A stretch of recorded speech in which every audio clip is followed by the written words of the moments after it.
এই রিপোর্টের ব্যাপারে অর্থাৎ এই রিপোর্ট প্রদানের ব্যাপারে যে সরকারের চাপ ছিল সেই বিষয়টি নিয়ে সালমান এফ রহমান এবং তৎকালীন আইজিপি সাহেবের মধ্যে একটা কথোপকথন হয়েছে। সেই বর্ণনাটা এই ডকুমেন্টারিতে তুলে ধরা হয়েছে। আর আবু সাঈদ কীভাবে গুলিবিদ্ধ হয়েছে, আবু সাঈদের শরীরে গুলিবিদ্ধের যে বর্ণনা সেটা অনারেবল ট্রাইব্যুনাল নোট করেছেন। তা ওই ভিডিও প্রামাণ্যচিত্রে কাকে কাকে দেখা গেছে তাদের প্রামাণ্যচিত্র নোট করেছেন। সাবেক আইজিপি চৌধুরী আবদুল্লাহ আল মামুনের বিরুদ্ধে দায়ের করা মামলার ৭ম দিনের মতো সাক্ষ্য গ্রহণের জন্য দিন ধার্য ছিল। আমরা 4 জন সাক্ষীর হাজিরা দিয়েছি। প্রথম হার্ধে 2 জন সাক্ষীর জবানবন্দি এবং জেরা গৃহীত হয়েছে। প্রথম 2 জন যারা সাক্ষী দিয়েছেন তাদের একজন হচ্ছে রংপুর মেডিকেল কলেজের ক্লার্ক, যার কাছে ডকুমেন্ট সংরক্ষণ থাকে, আর আরেকজন হচ্ছেন ওই বিভাগ রংপুর মেডিকেল কলেজের ফরেন্সিক মেডিসিনের বিভাগীয় প্রধান ও সহকারী অধ্যাপক ডাক্তার রাজিবুল ইসলাম, যিনি জুলাই আন্দোলনের প্রথম শহীদ আবু সাঈদের পোস্টমর্টম রিপোর্ট তৈরি করেছিলেন। তিনি তার সাক্ষ্যে উল্লেখ করেছেন যে তিনি সঠিক এবং প্রকৃত বর্ণনা দিয়ে একটা রিপোর্ট তৈরি করেছিলেন। সেই রিপোর্টটা পুলিশ কর্তৃপক্ষকে দেওয়ার পর পুলিশ কর্তৃপক্ষ এটা নেয় নাই, বারবার পরিবর্তন করতে বলেছে এবং কয়েকবার পরিবর্তন করার পরে তাই তিনি কৌশলে একটা রিপোর্ট দাখিল করেছেন, যাতে মৃত্যুর বর্ণনাটাও উনি জখমের বর্ণনাগুলো দিয়েছেন এবং মৃত্যুর কারণের হিসাবে শুধুমাত্র গান শট ইঞ্জুরিটা লেখেননি। পুলিশ প্রশাসন এবং সচিব নেতৃবৃন্দের বাধার কারণে, এবং তারপরে তাকে জেরা করা হয়েছে। এবং জবানবন্দিকালে উনি আরেকটি ভিডিও চিত্র প্রদর্শন করেছেন, যেটা আল জাজিরার একটা ডকুমেন্টারি, যেটা আপনারা সকলেই দেখেছেন, যাতে দেখা যাচ্ছে এই রিপোর্টের ব্যাপারে অর্থাৎ এই রিপোর্ট প্রদানের ব্যাপারে যে সরকারের চাপ ছিল সেই বিষয়টি নিয়ে সালমান এফ রহমান এবং তৎকালীন আইজিপি সাহেবের মধ্যে একটা কথোপকথন হয়েছে। সেই বর্ণনাটা এই ডকুমেন্টারিতে তুলে ধরা হয়েছে। আর আবু সাঈদ কীভাবে গুলিবিদ্ধ হয়েছে, আবু সাঈদের শরীরে গুলিবিদ্ধের যে বর্ণনা সেটা অনারেবল ট্রাইব্যুনাল নোট করেছেন। তা ওই ভিডিও প্রামাণ্যচিত্রে কাকে কাকে দেখা গেছে তাদের প্রামাণ্যচিত্র নোট করেছেন, প্রামাণ্যচিত্রের বর্ণনা নোট করেছেন। এবং সচিবের যে ডাক্তার চন্দন তাকে বাধা দিয়ে কি বলেছিলেন, কাকে দায়ী করেছিলেন, সেই বক্তব্যগুলো এখানে আসছে। জি, এই রিপোর্টটা মোট 5 বার দেওয়া হয়েছে। পঞ্চমবারে তারা গ্রহণ করেছে, সঠিক বলা যাবে না, তারা গ্রহণ করেছে। তিনি মূলত প্রত্যেকটাতেই সরকারের চাহিদা মতো রিপোর্টটা দেননি। এটা না দেওয়ার কারণ হিসাবে বলেছেন যে, আমি বলি না দেওয়ার কারণ হিসাবে বলেছেন যদি তিনি সরকারের চাহিদা মতো রিপোর্ট বা পুলিশ প্রশাসনের চাহিদা মতো রিপোর্ট দিতেন তাহলে ডাক্তার সমাজকে জনগণ ঘৃণা করত, এই কারণে উঠি দেননি। আর চতুর্থ এবং পঞ্চমে একটা কনফ্লিক্ট দেখা দিয়েছে। কনফ্লিক্ট না, উনি 4টা রিপোর্ট আয়োগে দিয়েছিলেন, একটা রিপোর্ট পুলিশ প্রশাসন তার কাছ থেকে ছিনিয়ে নিয়ে ডিস্ট্রয় করতে চেয়েছিল, সেটা অন্য জায়গায় সরানোর কারণে উনি ওটা দিতে পারেন। কিন্তু অ্যাকসেপ্ট হয়েছে ওনার চতুর্থ রিপোর্টটা। অ্যাকসেপ্ট না, অ্যাকসেপ্ট কোনোটাই হয়। পুলিশ যেটা নিয়ে পুলিশ সেটা গ্রহণ করেছিলেন সর্বশেষ রিপোর্ট। স্যার, ওই যে 30 তারিখে ভাইস প্রিন্সিপাল ডাক্তার মাহফুজের রুমে উনি বলছিলেন যে বাইরে ডিজিএফআই এনএসএর লোকজন ছিল, সচিবের রংপুর মেডিকেলের সভাপতি উনি ওনার রুমে ছিলেন। কি ওই বর্ণনাটা একটু দিবেন? ওই বর্ণনাটা হচ্ছে উনি যখন পুলিশ প্রশাসন এবং সচিবের চাহিদা মতো রিপোর্ট দিতে চাচ্ছিলেন না, তখন তাকে ভাইস প্রিন্সিপাল মাহফুজ সাহেবের রুমে ডেকে নিয়ে যাওয়া হয়। ডেকে নিয়ে যে সচিব প্রধান এবং পুলিশের 2 জন কর্মকর্তার নাম উনি বলেছেন, সেইখানে উপস্থিত থাকে, তারপর চাপ প্রয়োগ করা হয় এবং বলা হয় এটা নেত্রীর চাহিদা, এইভাবেই দিতে হবে।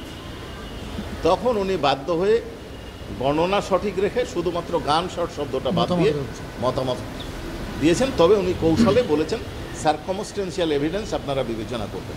আবু সাঈদের লাশ নিয়ে ব্যবসার কথা বলছিলেন, এটা সচিব প্রধান বলেছেন যে এটা দেখছেন তো, সচিব এই আবু সাঈদের লাশ নিয়ে ব্যবসা হচ্ছে, এইটার ব্যাখ্যা উনিও দেননি এবং ডিফেন্স থেকেও জিজ্ঞাসা করা। তার মানে কি প্রথম 3টা রিপোর্টে গানশট শব্দটা লেখা ছিল, চতুর্থ রিপোর্টে গানশটটা বাদ দেওয়ার কারণে মোট 5টা রিপোর্টে 4টাতে গানশট ছিল, একটাতে গানশট বাদ দিয়ে উনি উল্লেখ করেছেন। তবে প্লেটের বর্ণনাটা দিয়ে মামলায় আমরা দেখেছি যে সালমান রহমানের একটা অডিও ভাইরাল হয়েছে। জি, তো এই মামলায় আপনারা সালমান রহমানকে আনবেন নাকি আরেকটা যে মামলা আছে সেটা জানবেন? দেখেন, আমরা উনি কোন মামলায় আসবেন বা কোন মামলায় আসবেন না সেটা পরবর্তী বিষয়, তদন্তের বিষয়। তবে এই মামলায় উনি আসছেন না এটা নিশ্চিত। আর কমান্ড রেসপন্সিবিলিটির মামলার পৃথক পৃথক বিচার করতে কোনো আইনগত বাধা নেই।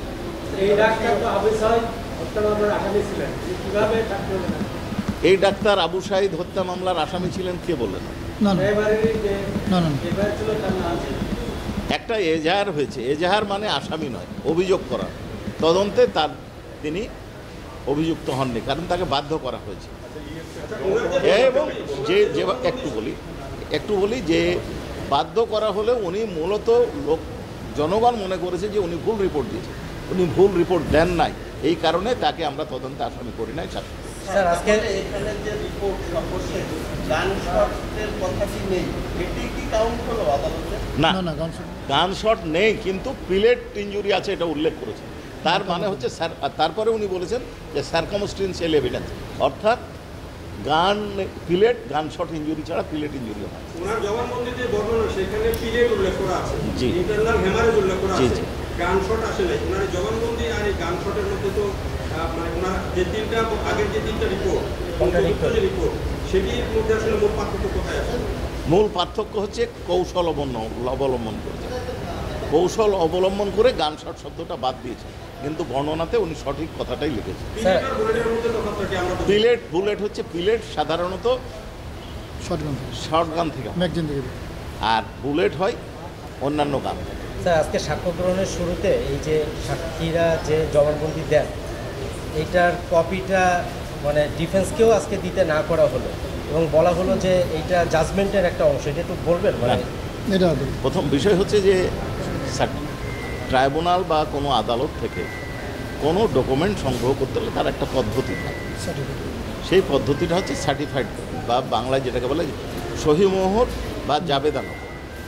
এইটাই ট্রাইব্যুনাল আমাদেরকে স্মরণ করিয়ে দিয়েছেন, আমাদেরকে জেরা করার জন্য কিছু ওনারা সহায়তার জন্য দিতেন, কিন্তু কোনো হয়তো প্রশাসনিক কোনো জটিলতা, প্রশাসনিক না, বাইরে হয়তো এই জবানবন্দির কপি নিয়ে কোনো বক্তব্য বা কোনো অবস্থার সৃষ্টি হয়ে থাকতে পারে, সঠিক কারণ আমার জানা নাই।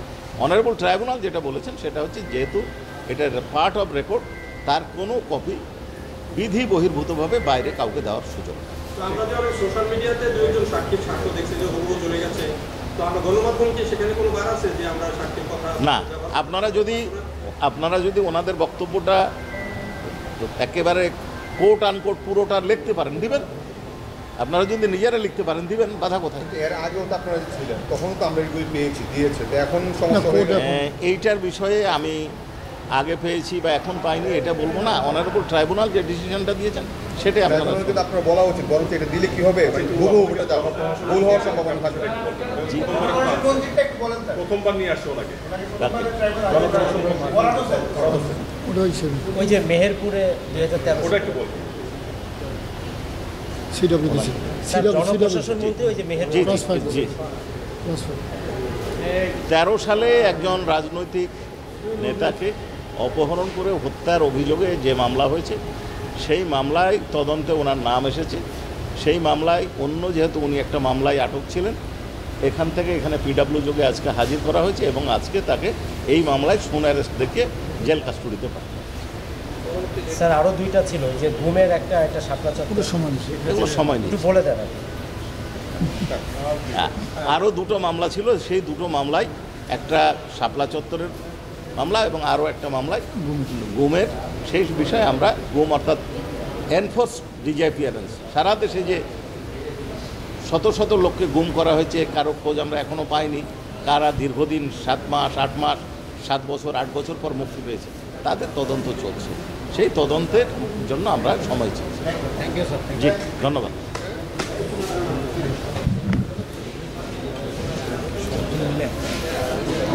প্রথম